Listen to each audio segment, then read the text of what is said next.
In the second year of my marriage to Lucas, I locked him out of our bedroom again because he came home too late from a business dinner. Suddenly, dense lines of text began scrolling rapidly before my eyes. Oh, come on, can this fake heiress have any self-awareness? The real heiress is about to come back, and she's still putting on this act. Just wait, Lucas has already sent people to investigate the truth about the baby mix-up. He'll kick her out next week.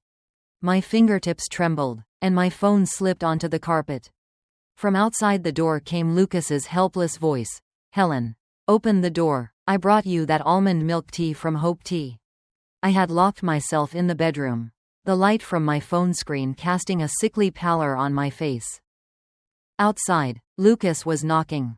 Helen, open the door. His voice was as calm as ever, unhurried, like he was coaxing a ruffled cat. I was that cat. In 2 years of marriage, this was the 107th time I'd locked him out. The reason? He went to a business dinner tonight. Said he'd be back by 9. I glanced at my phone. It was already 10:17 p.m. He was a whole hour and 17 minutes late. I bit my lip, my finger poised over the screen, ready to send him a 10-second voice message complaining about him breaking his promise. This was our routine. He came home late. I got mad. He coaxed me. I forgave him. For 2 years, it had never changed. I was only 8 seconds into recording when my phone screen suddenly flickered. My finger paused. A line of text scrolled down from the top of the screen. Like a bullet comment on a video. Oh, come on. Can this fake heiress have any self-awareness? I froze. A bullet comment? What video was I watching? Before I could react, another line scrolled by. The real heiress is about to come back, and she's still putting on this act. Real heiress? Putting on an act? I stared at my screen, my finger lifting unconsciously from the record button. Just wait, Lucas has already sent people to investigate the truth about the baby mix-up. He'll kick her out next week.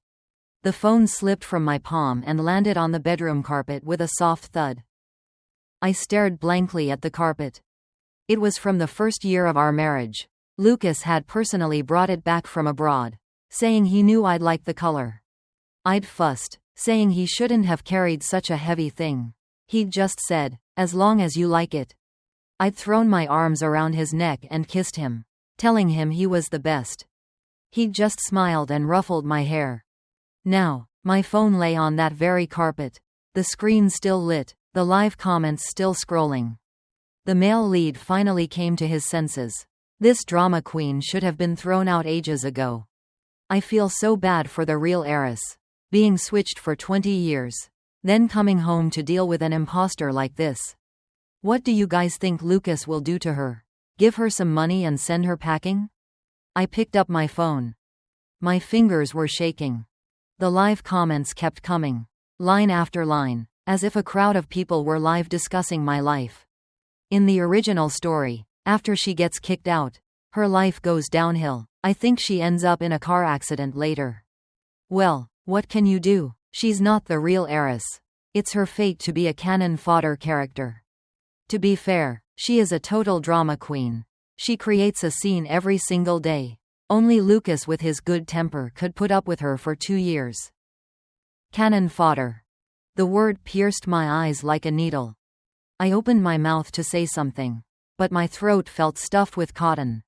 Outside the door, Lucas knocked again. Helen? His voice was closer now, probably because he was leaning against the door. I brought you the almond milk tea from Hope Tea.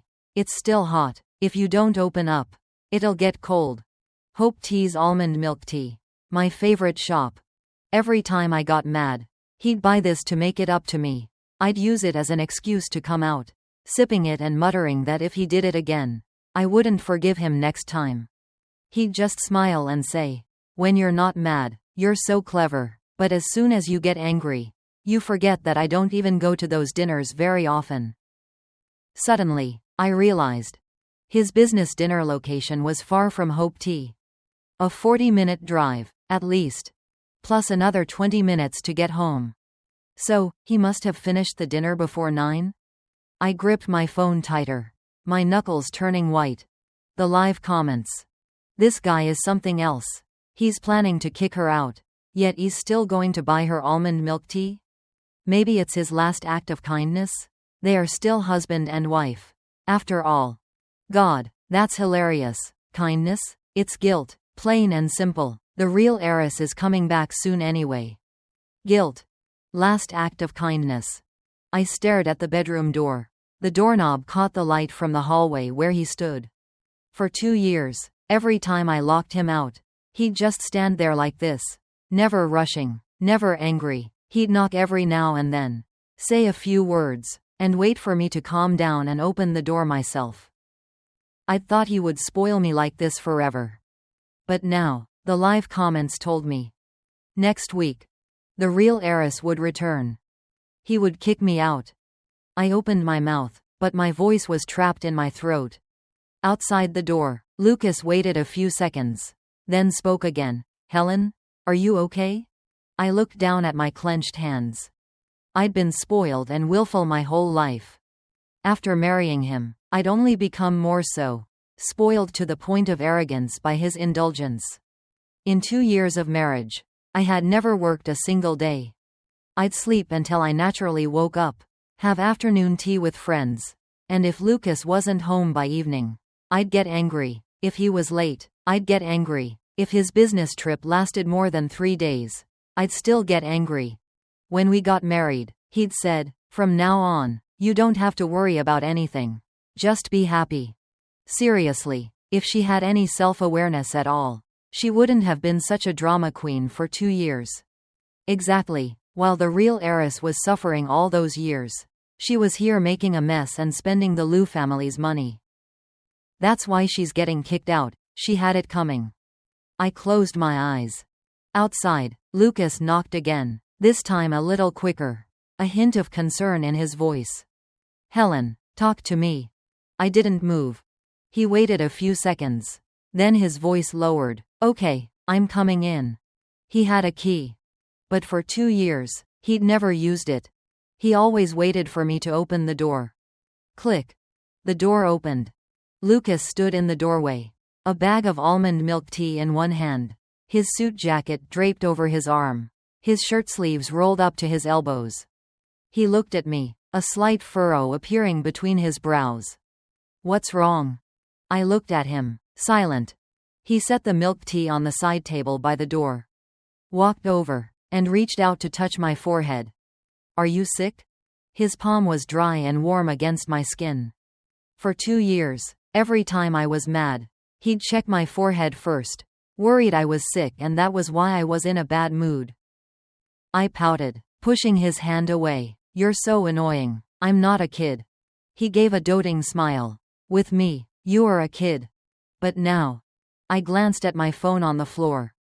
Soon, I'd be kicked out of this house. My chest felt heavy, my eyes suddenly stinging. His brow furrowed deeper. Helen, are you sure you're okay?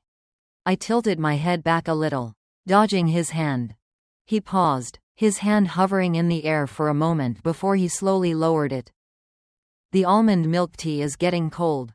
I'll warm it up for you? No. My voice was hoarse, barely a whisper. He looked at me, his gaze lingering on my face for a few seconds. What's going on? I didn't answer. Because I didn't know how. How could I say, honey, I saw some live comments saying I'm a fake heiress and you're going to kick me out? How could I say, honey, the real heiress is coming back next week and I have to leave? How could I say, honey, we've been married for 2 years, and you never told me I'm not your family's real daughter? I couldn't. I was scared that if I said anything, he'd just go along with it and confirm the truth. The live comments said he'd already investigated. After all. I looked down at the pattern on the carpet. I'm fine, just tired. He didn't say anything. I kept my eyes on the carpet, seeing his leather shoes in my peripheral vision. Black, custom made, polished so clean they reflected the light. A few seconds later, he bent down and picked up the bag of milk tea. Have a sip first, he said, bringing it close to me. You didn't eat dinner. It was a statement, not a question. How did he know I hadn't eaten? I looked up at him. His face, illuminated by the bedroom light, had sharp features, his eyes as calm as ever. But right now, something felt different. Was he angry? Drink, he urged, moving the cup closer. I took it. The cup was already lukewarm. From the time he detoured to buy it to when he got home, over an hour had passed. It's cold, I said. I'll warm it up. He reached for it, but I stepped back. No. I twisted the lid open and took a sip. Cold almond milk tea had a bitter aftertaste. I hated it. I usually only drank it hot. Lucas always said I was as picky as a cat. Now, I swallowed the cold tea without a word. He watched me, that small furrow reappearing between his brows. I set the cup on the table, turned, and crawled into bed, my back facing the door. Go to sleep, I'm tired. There was no sound from behind me. After a few seconds, I heard his footsteps. Very soft, he walked to the side of the bed. The covers lifted slightly, and the mattress dipped as he got in. He wrapped his arms around me from behind, his hand resting on my waist, his chin settling into the hollow of my shoulder. Are you mad? His voice was right by my ear, his breath warm. That dinner tonight ran long. Old Wong? I'm not mad, I said. His arms stiffened. Normally, I'd turn around, poke his chest, and tell him he broke his promise. I'd give him a hard time about how long an hour and 17 minutes was. I'd make him promise not to let it happen again. But I didn't move, I didn't say anything. The room was quiet for a few seconds. His arm tightened around me. Helen, you're not acting like yourself. I didn't answer. He pulled me a little closer, his breath against my ear, slow and steady.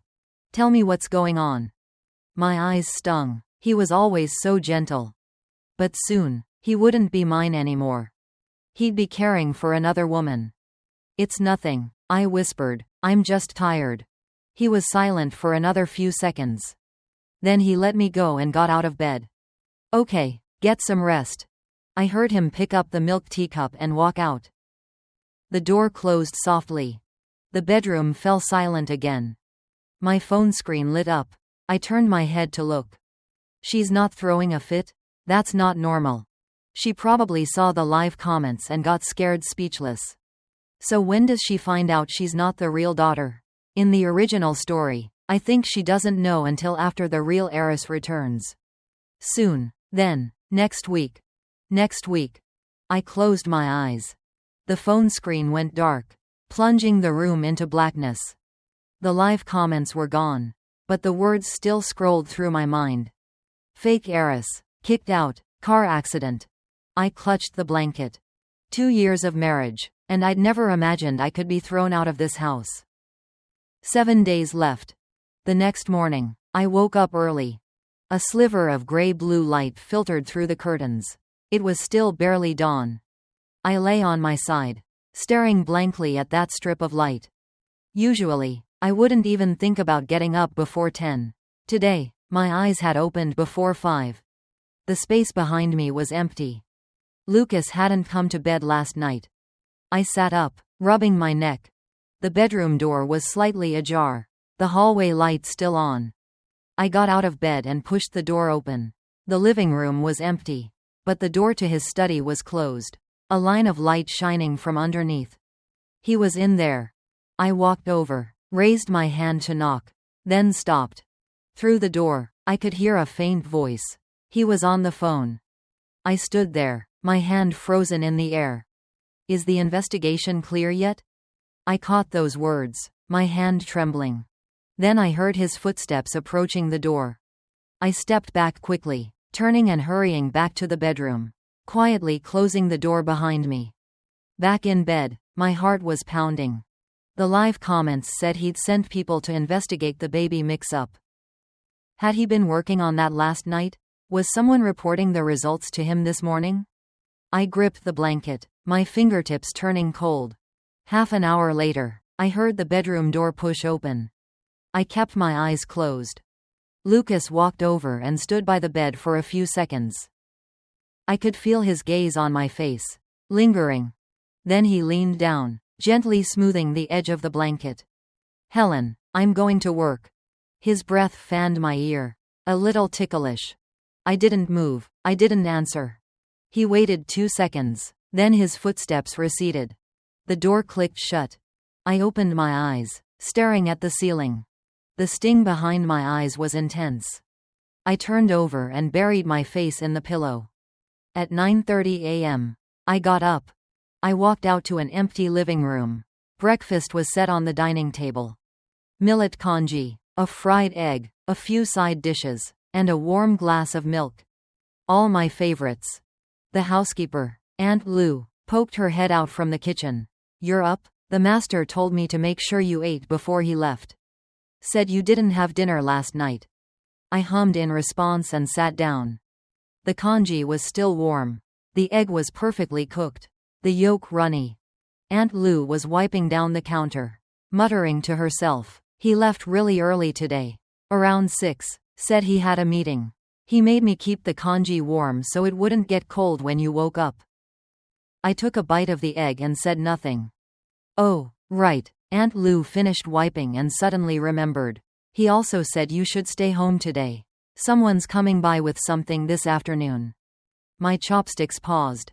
With what? He didn't say, just that you should wait here. I lowered my head and continued eating. With what? Divorce papers? My chest tightened again. I took a sip of milk. It was still warm, but it felt bitter going down. At 10:30 a.m., the doorbell rang. Aunt Lou went to answer it. I was sitting on the living room sofa, phone in hand, my fingertips cold. A man in a crisp suit walked in. He looked to be in his mid-30s and carried a yellow paper bag.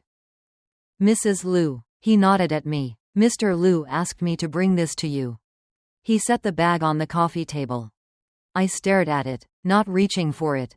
What is it? Mr. Lou said you'd know when you opened it.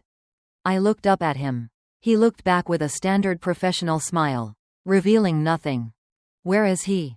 Mr. Lou has meetings all morning. They'll finish around noon. I nodded. He gave me another nod and turned to leave. The door closed behind him. Aunt Lou hovered nearby. What is it, ma'am? I don't know. I looked at the paper bag, still not touching it. After a few minutes, I finally reached for it. I tore the seal. Inside was a stack of documents. The first page was titled, Equity Transfer Agreement. I paused, flipping to the next. Real Estate Title Transfer Application. The third, Vehicle Registration Transfer Form.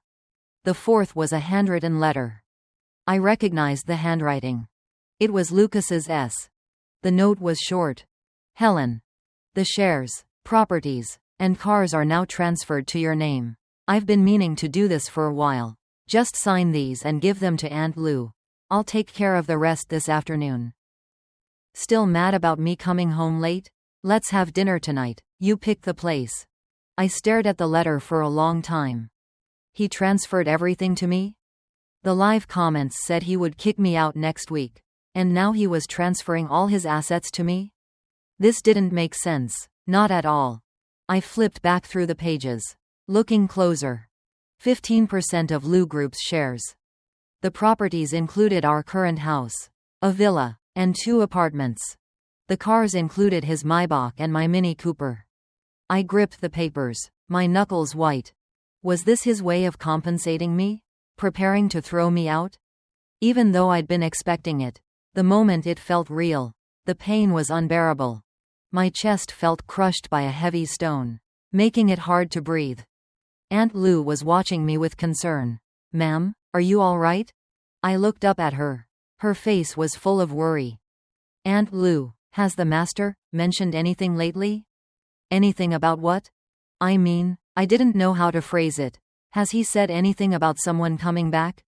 She looked confused. Someone coming back? I searched her eyes for a clue. But all I saw was confusion. Nothing else. Never mind. I put the documents back in the bag. I'm going out for a bit. But ma'am, the master said. I'm going to the company to see him. Aunt Lou opened her mouth but didn't stop me. 40 minutes later, I was standing outside the Lou Group building. The receptionist recognized me and swiped me through to the elevator. His office was on the 27th floor. The elevator doors opened. His assistant saw me and did a double take. "Mrs. Liu? Mr. Liu is in a meeting." "I'll wait." I walked into his office and sat on the sofa. I rarely came here. In 2 years of marriage, I'd visited less than 5 times. Every time, I'd just drop something off, stay for 10 minutes, and leave. I sat on the sofa, looking at the photo on his desk. It was our wedding day. I was in my gown, he in his suit. I was laughing goofily, mouth wide open. His lips were slightly curved, a hint of a smile in his brows. His gaze focused intently on me. Footsteps echoed in the hallway. I said I'd be back this. Lucas pushed open the door, saw me, and stopped mid-sentence. He stood in the doorway, looking at me, the furrow in his brow immediately easing. "Why are you here?" I stood up. "I got what you sent. I signed them. I'm bringing them back." I placed the paper bag on his desk. He glanced at it, then back at me. "If you signed them, keep them. Why bring them back?" I met his eyes squarely. "Lucas, why did you transfer all that to me?" He didn't answer, instead walking over to stand before me. "You're my wife. Do I need a reason to put things in your name?" I nodded seriously. "Yes, you do. You've never mentioned doing this before. Suddenly, you send someone over with these this morning. Why?" He looked at me, his gaze lingering on my face for a few moments. Then he gave a soft, slight smile. "Helen, is there something you're not telling me?" My heart skipped a beat. "You're the one keeping something from me, aren't you?" He was silent. I stepped closer. "Lucas, is there something you haven't told me?" He looked down at me, his dark eyes unreadable. "What are you trying to ask?" I wanted to ask if he was investigating my background. I wanted to ask if the real Heiress was coming back next week. I wanted to ask if he was planning to kick me out. But the words wouldn't come. I was afraid he'd say yes. I was afraid to hear those words from his own lips. I bit my lip and stayed silent. He waited a few seconds, then reached out and ruffled my hair. "Silly girl, it's just some assets. You're overthinking it. If I gave you the whole company to manage one day, would you never sleep again?" I looked up at him. His expression was mild, as usual, a hint of exasperated amusement between his brows. But I didn't know what was hiding behind that smile. "Lucas. Are you going to kick me out?" His hand stilled on my hair. He lowered his eyes to look at me, his gaze questioning. "Kick you out?" "Yes." He looked at me for a few seconds, then suddenly let out a soft laugh. "Helen, do you know how long I waited to marry you?" I froze. He waited? I was the one who pursued him. We met through a matchmaking setup.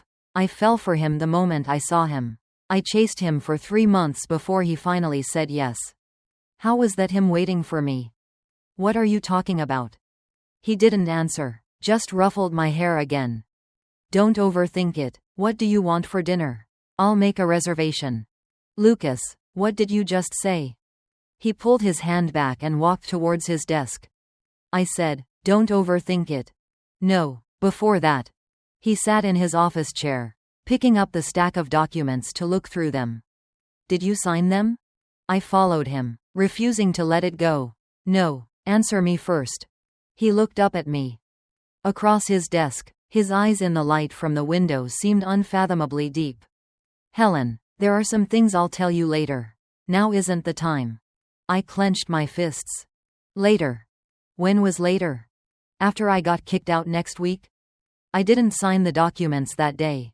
I didn't go to dinner either. I said I didn't feel well and went home first. Lucas told his driver to take me back. He didn't come with me. Back home, I locked myself in the bedroom again, staring at my phone. She didn't throw a tantrum today? Is the world ending? She's been acting off since yesterday. She must have seen the live comments. Would she even understand them? Usually, only the person who transmigrated into the book can see them. Wait, if she can see them, this just got interesting. So will she change her behavior? It doesn't matter if she changes. The real heiress comes back next week. It's the established plot. I stared at the words, established plot. My chest aching. So no matter what I did, I couldn't escape being kicked out? I tossed and turned in bed, unable to sleep. He didn't come home that night. 10 o'clock, 11 o'clock, midnight. I lay in bed, staring at the ceiling, listening for any sound from outside. Nothing. At 1 a.m., my phone buzzed. A message from Lucas. Sudden business trip to a city. I'll be back in 3 days. 3 days. I gripped my phone. Before, whenever he went on a trip, I'd send him a long string of messages, telling him to be safe, to call me every day, and to bring me back a present. I typed a few words, then deleted them. Finally, I replied with one word. Okay. His side showed, typing, for a few seconds. Then stopped. Then it started again, then stopped. Finally, a message came through. Go to sleep. I looked at those 3 words and didn't reply. 3 days. The live comments said the real heiress would return next week. And he chooses now to go on a business trip? Coincidence. Or, I didn't dare to think about it anymore. For the next 3 days, I became a different person. I woke up at 7 a.m. every morning. Then I cleaned the house. Even though Aunt Lou kept it spotless, I still wiped surfaces and rearranged things. At noon, I tried to cook. I'd never set foot in the kitchen before. I followed recipes. The first attempt was burned. The second was barely edible. The third was passable. In the afternoons, I read books or wrote things down. 2 years of marriage, and I'd spent every day just playing around, never thinking I needed to learn anything. Now, the sudden realization hit me. If I really did get kicked out, I'd need to be able to support myself. Evenings, I showered early and got into bed. No phone, no overthinking. Aunt Lou was worried. Ma'am, are you okay? I'm fine. But you've been so quiet lately. I gave a faint smile. Before, I was chattering all day, complaining about this and that, my voice filling the whole house. The look Aunt Lou gave me grew increasingly worried. On the evening of the 3rd day, I stepped out of the shower to see my phone screen lit up. She's actually changing. 3 days without a tantrum. Something's not right. Is the plot really going to change? It can't. The original story clearly says the fake heiress gets kicked out and the real one ends up with the male lead. But the male lead clearly loves her. Didn't you guys see the look in his eyes that day in the office? That's just guilt. He's about to kick her out anyway. Guilt. That word again. I turned off the phone, lay down, and closed my eyes. On the afternoon of the 4th day, Lucas came home. I was in the kitchen, cooking. I heard the door open but didn't go out. Footsteps approached and stopped at the kitchen doorway. My back was to him as I chopped vegetables. Helen. Yeah. You're cooking? Yeah. He walked in and stood behind me. Very close. I didn't move, continuing to chop. His hand reached around from behind and covered mine that was holding the knife. Careful, you'll cut yourself. I looked down at his hand. The knuckles were defined, his fingers wrapping around mine. In 2 years of marriage, he'd never done this. When I cooked, he was in his study. When I ate, he was reading documents. When I slept, he still wasn't home. Standing in the kitchen, holding me from behind like this, it was a first. What are you doing? I asked. He rested his chin on my shoulder. Nothing, just looking at you. I didn't say anything. He didn't either. The only sound in the kitchen was the range hood. After a few seconds, he asked, "Why haven't you been texting me these past few days? You were on a business trip. So that means you can't text me?" My chopping hand paused. "I didn't want to bother you." He was silent for a few seconds. Then he took the knife from my hand, placed it on the cutting board, and turned me around to face him. I looked down, avoiding his eyes. He reached out and gently tilted my chin up, making me meet his gaze. "Helen, look at me and tell me." I lifted my eyes. Under the kitchen light, his gaze was deep. Is there something you're not telling me? He asked. Is there something you're not telling me? He held my eyes for a few moments. Then chuckled. So now we're playing a guessing game? I didn't answer. He lowered his head, his forehead touching mine, his nose brushing against my nose. Helen, whatever you're thinking, don't overthink it. I could smell the dust of the road on his clothes. And a faint hint of cigarette smoke. You were smoking? He stilled. At the business dinner, someone offered. You don't smoke. Sometimes, when I'm thinking. Thinking about what? How to deal with me. The fake heiress? I tilted my head, breaking eye contact. Dinner's almost ready. You should go change. He didn't move. Helen, you're not yourself. My jaw tightened. Yes, I am. No, you're not. His arms tightened around me, his chin finding my shoulder again. I was gone for 3 days. You didn't send me a single message. Before, when I went on trips, you'd send dozens a day. Even if I didn't reply, you'd keep sending them. This time, nothing. I didn't speak. And you never cooked before. Now you've been doing it for 3 days. You used to wake up at 10. Now it's 7. You used to demand my attention constantly. Now you barely talk to me. His grip tightened. What's going on? I stared at the second button on his shirt. Nothing. I just wanted to be a little more independent. He went still. Independent? Independent from what? I looked up at him. So I don't have to depend on you for everything. His brow furrowed, a faint crease appearing between his eyes. Why? I didn't answer. He waited a few seconds, then asked again. When did I ever make you feel like you couldn't depend on me? I didn't know what to say. Was I supposed to say that live comments told me he was going to kick me out? I pushed him away, turning back to the cutting board. Dinner's almost ready. Go change. There was no sound from behind me. After a few seconds, I heard his footsteps retreat. That meal was eaten in silence. I was quiet. He was quiet. The only sounds at the table were the clinking of bowls and chopsticks. When he finished, he set his chopsticks down and looked at me. Helen, the day after tomorrow, there's a family dinner at the main house. My hand paused. Family dinner? In 2 years of marriage, I'd never been to a Lou family dinner. Every time I asked about it, he'd say, no rush, later. Now he suddenly wanted to take me. The live comments said the real heiress was returning next week. So this was a welcome party for her? I looked down at my bowl. What kind of family dinner? Just a meal with the family. Come with me.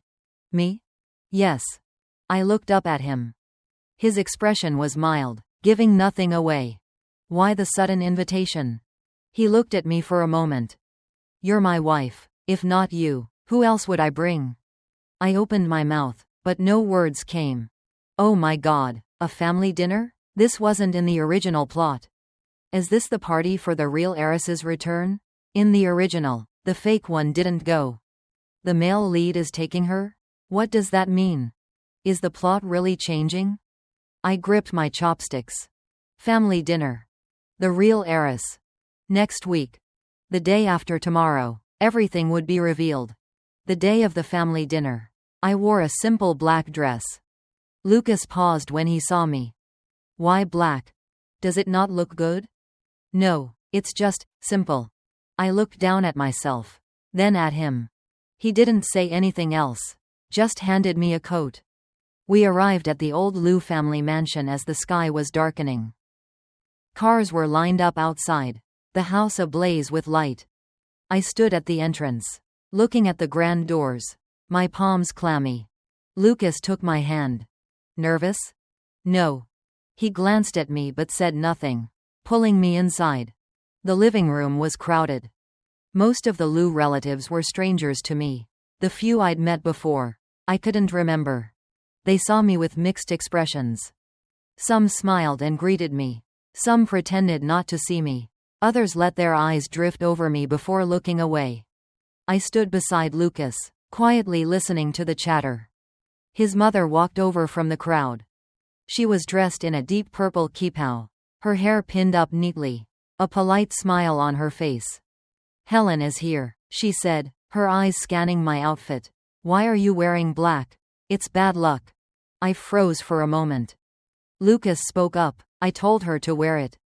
His mother gave him a look but said nothing more, turning to speak with someone else. I stood there, my fingers clenching slightly. He looked down at me, his voice low. Don't mind her. I nodded. 20 minutes later, I understood why he told me not to mind. Because the center of attention wasn't me. A ripple of excitement went through the crowd near the entrance. I followed their gazes. A young woman stood there. She wore a cream-colored dress, her long hair falling over her shoulders, a faint smile on her face. But no matter how I looked at her, I could see a resemblance to my mother-in-law. It's the real heiress. Nicole, she's finally here. That look in her eyes, cool and determined. The original story described it perfectly. How will the male lead react when he sees her? I can't wait. I stared at her, not moving. My mother-in-law went to her, taking her hands, her eyes red. Nicole, it's so good you're home. It's so good. People crowded around, asking questions and offering greetings. I stood in place, like an island separated by a sea of people. Lucas remained beside me. He didn't move. I turned my head to look at him. He was looking in that direction, his face expressionless, unreadable. I followed his gaze. The woman, Nicole, was looking at him too. Across the crowd, their eyes met. Then she gave a small smile and a slight nod. Lucas nodded back. It was that simple. They made eye contact. They made eye contact. This is where it starts in the original story. The male lead falls for the real heiress at first sight. Are you serious? That was love at first sight. This is high society. Feelings are hidden. They don't show it. Just wait. Something's definitely going to happen. I lowered my eyes, no longer looking their way. A few seconds later, Lucas's voice sounded beside me. Want to go say hello? I looked up at him. He was looking at me, his eyes as unreadable as when he'd looked across the room. Do you want me to? I asked. He paused for a moment, his brow furrowing slightly. What do you mean? Nothing, I said. Let's go. We walked through the crowd, stopping in front of Nicole. My mother-in-law had been holding her hand, talking. When she saw us, her smile faltered for a moment before she stepped aside. Nicole, this is Lucas and his wife. Nicole looked at Lucas, then at me. Sister-in-law, she said to me. I froze for a second. Sister-in-law? Shouldn't she call me something else? After all, I was the fake heiress, and she was the real one. Hello, I managed. She smiled, then turned to Lucas. Brother. Brother? I looked from her to Lucas. He nodded. It's good you're back. Brother? She called him brother? Wait, weren't they supposed to be a couple in the original story? Did I misremember? No way, I clearly remember the real heiress and the male lead ended up together. Did that part of the plot change? Or, are they actually siblings? My mind was a whirlwind of confusion. Siblings? Lucas and the real heiress were siblings? What did the live comments mean by, the male lead and the real heiress get together? I looked at Lucas. His face was as calm as ever, revealing nothing. For the next 2 hours, I was in a daze. People talked to me. I nodded mechanically. People offered toasts. I mechanically lifted my glass. One thought kept circling in my head. Siblings. They are siblings. What did the live comments mean by winning him back and a perfect match? Had I misread? No, the comments had said countless times, the male lead and the real heiress get together. But now the real heiress was calling him brother. What was going on? When the dinner ended, we got in the car to go home. The car was quiet. Lucas was driving. I sat in the passenger seat, watching the streetlights flash by. What are you thinking about? He asked. I turned to look at him. The passing lights cast shifting shadows on his face. You and Nicole, are you siblings? His fingers on the steering wheel stiffened for a moment. Yes. Blood related? He was silent for 2 seconds. Yes. I stared at his profile. Then why did the live comments say? I stopped mid-sentence. I couldn't mention the live comments. He glanced at me.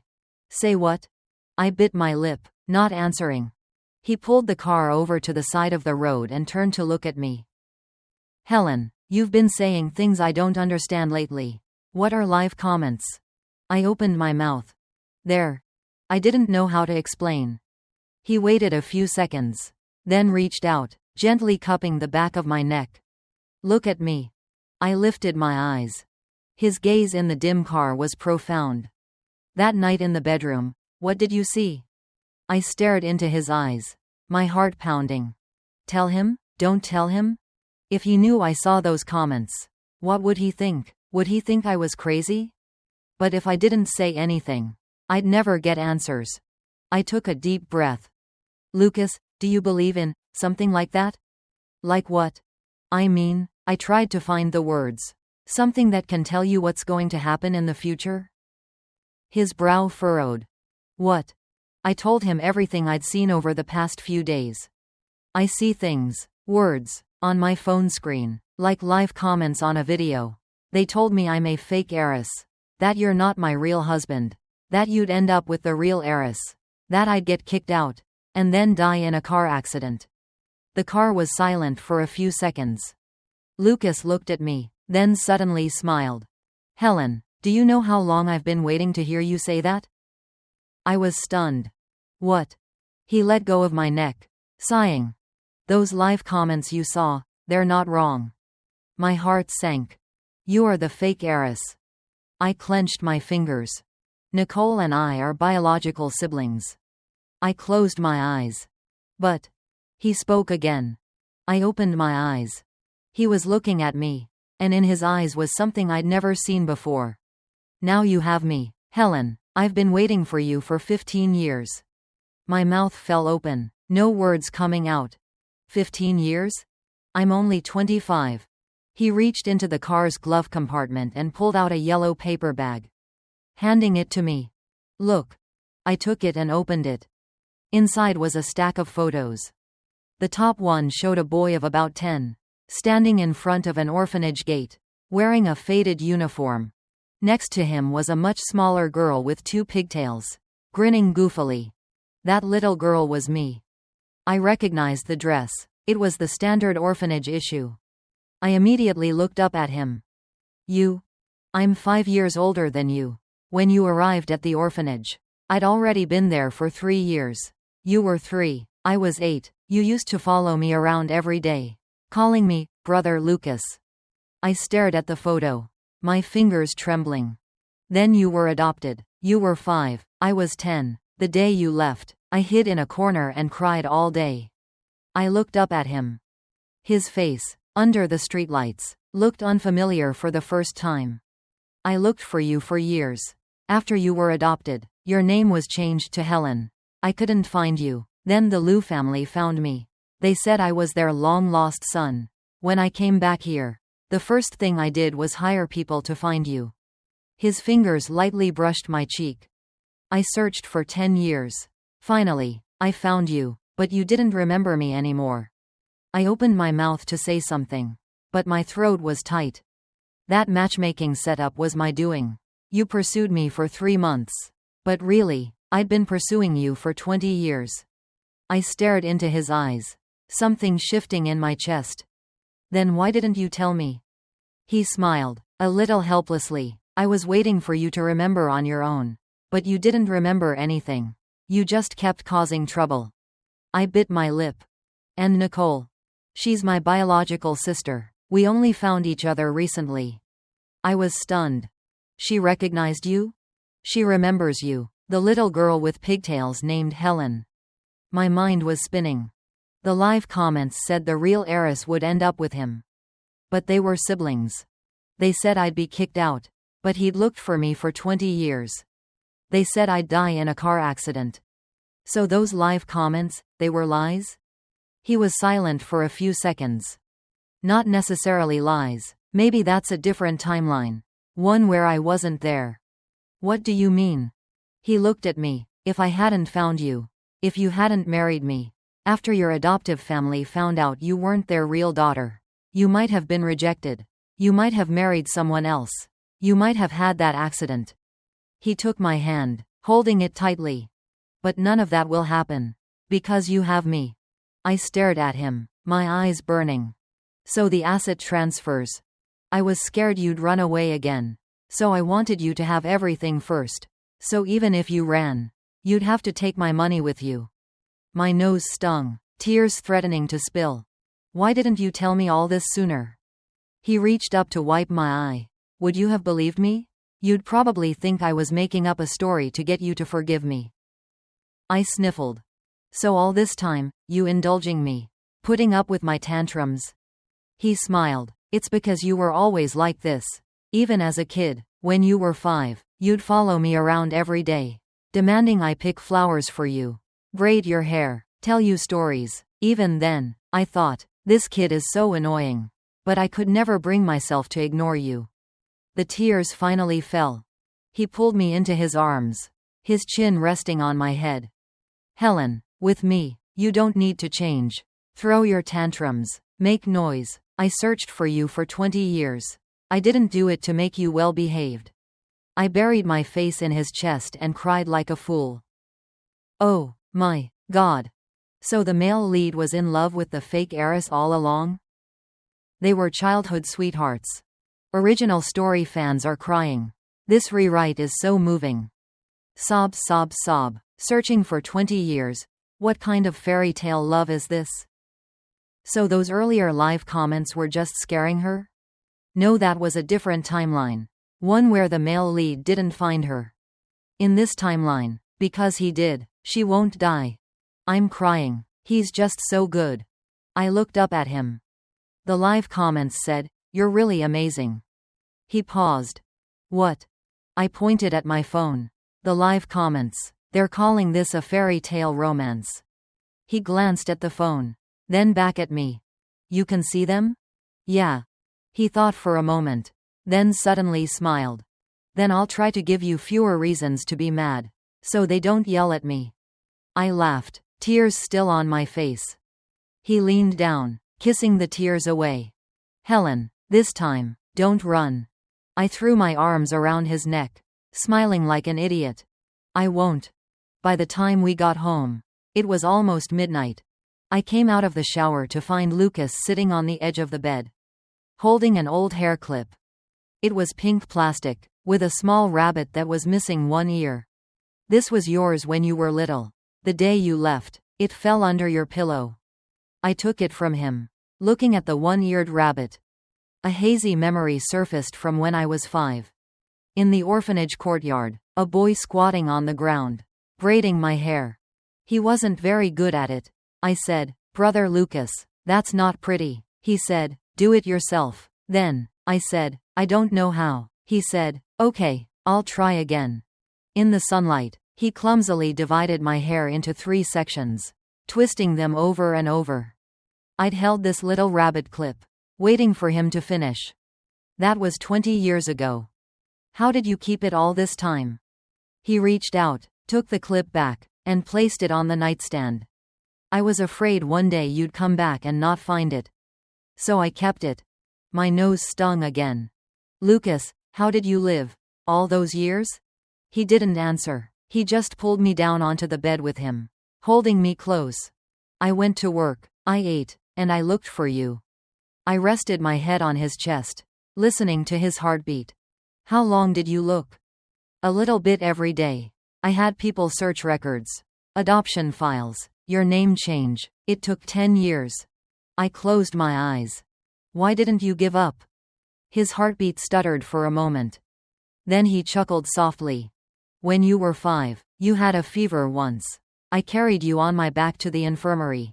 You were delirious, lying there, saying, "Brother Lucas, when I grow up, can I marry you?"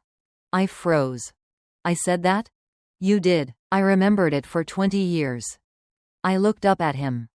He looked back at me, a hint of a smile in his eyes. And then you married me. Even if you didn't remember, I still got you.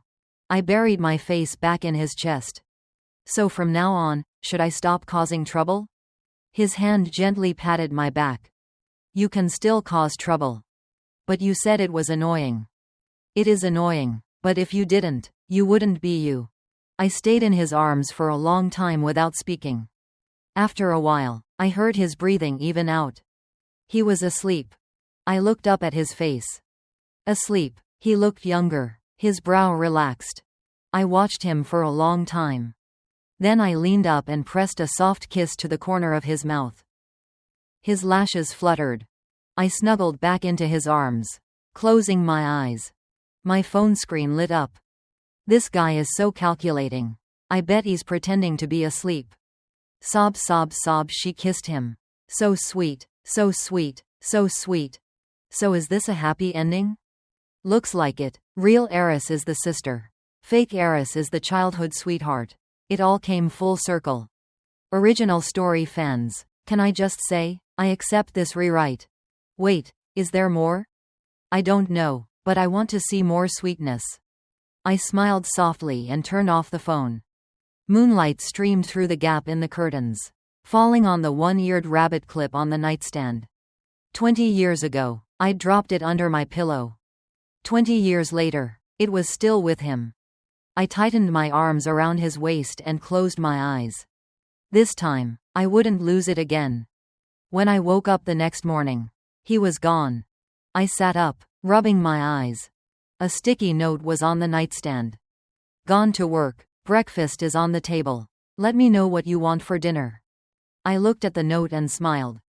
I picked up my phone and sent him a message. I want to eat your braised pork belly. After sending it, I stared at the screen. Before, he'd take forever to reply. Hours, sometimes. This time, within 10 seconds, my phone buzzed. Okay. Anything else? I thought for a moment. And your sweet and sour ribs. Okay. And you? There was a pause on his end for a few seconds. Then a message came through. You'll have me tonight. My face flushed, and I tossed the phone aside. Lol, she's blushing. The male lead knows how to tease. I thought he was the stoic type. The stoic types are the deadliest when they tease. Can't wait for tonight. I picked up the phone and said to the screen, can you guys be a little more decent? The live comments. The fake Heiress can see us. No way. We're here for the romance. Keep going, don't stop. I laughed, shaking my head, and got up to wash up. In the living room, Aunt Lou was setting the table. She smiled when she saw me. You look well today, ma'am. I hummed in response and sat down. Millet congee, fried egg, side dishes, just like always. I picked up my phone and texted Lucas again. What time will you be home tonight? His reply was immediate. 6. I want to see you sooner. I stared at the words, the corners of my mouth lifting. Wow, this guy sure knows what to say. I want to see you sooner, who can resist that? I'm drowning in sweetness, keep it coming. I laughed and replied. I'll be waiting. He sent back an, okay, followed by a sticker. A little rabbit with 2 perky ears. I paused. It was the first time he'd sent a sticker. I looked at the rabbit, thinking of the clip from last night. I sent another message. Lucas, that hair clip, you really kept it all this time? There was a pause on his end. Then. I did. I was waiting for you to remember so I could put it in your hair myself. My eyes stung. I sniffled and replied. I remember now. What do you remember? I remember your braiding was terrible when we were kids. Another pause. Then.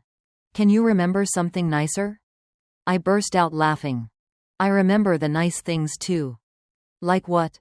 Like you carrying me to the infirmary and saying, don't be scared, Helen, brother Lucas is here. This time, he took a moment to reply. Helen, I'm here. I looked at those 2 words, my nose stinging. I took a deep breath and replied. I know, come home early tonight. Okay. And put that clip in my hair for me. His reply was instant. Okay. My Helen. I looked at the words, my Helen, and pressed my phone to my chest. Sunlight streamed in through the window. falling on the breakfast table. The congee was still warm. The egg was still steaming. This is so sweet, so sweet, so sweet. This ending gets a perfect score from me. The male lead searched for 20 years. He finally got his Helen. I looked at those live comments and suddenly felt they weren't so annoying anymore. If not for them, I might never have known there was a man who had waited for me for 20 years. If not for them, I might never have asked him the truth. If not for them, I might still be causing trouble, never knowing how precious any of this was. My phone buzzed again. He'd sent another message. Anything else you want tonight? I'll pick it up on the way. I replied. Anything you get is fine. He sent another little rabbit sticker, this time with both ears standing straight up. I smiled and replied. Lucas, I've been waiting a long time for you, too. Silence on his end. I watched the screen, waiting. A few seconds later, he sent a voice message. I played it. His voice came through the speaker, low and slightly rough. Helen, in this life, the next life, and the one after, don't run anymore. I listened to the message. And this time, the tears finally fell. He's already planning for the next life. This man is too smooth. Mutual love is so beautiful. I'm crying. I'm really crying. This is what true happiness looks like. I wiped my tears and sent him a voice message back. I'm not running. I can't run anymore. He replied instantly, with one word. Good. And then the little rabbit sticker again, this time hopping. I looked at that rabbit and remembered 20 years ago. In the orphanage courtyard, a boy squatting on the ground, braiding my hair. I held a little rabbit clip, waiting for him to finish. The sunlight fell on him, warm. He looked up and smiled at me. Helen, don't rush, I'm almost done. 20 years later, that boy was still with me. This time, he wouldn't keep me waiting. The end. Thank you for listening to this story. If you enjoyed it, please like and comment to support the channel.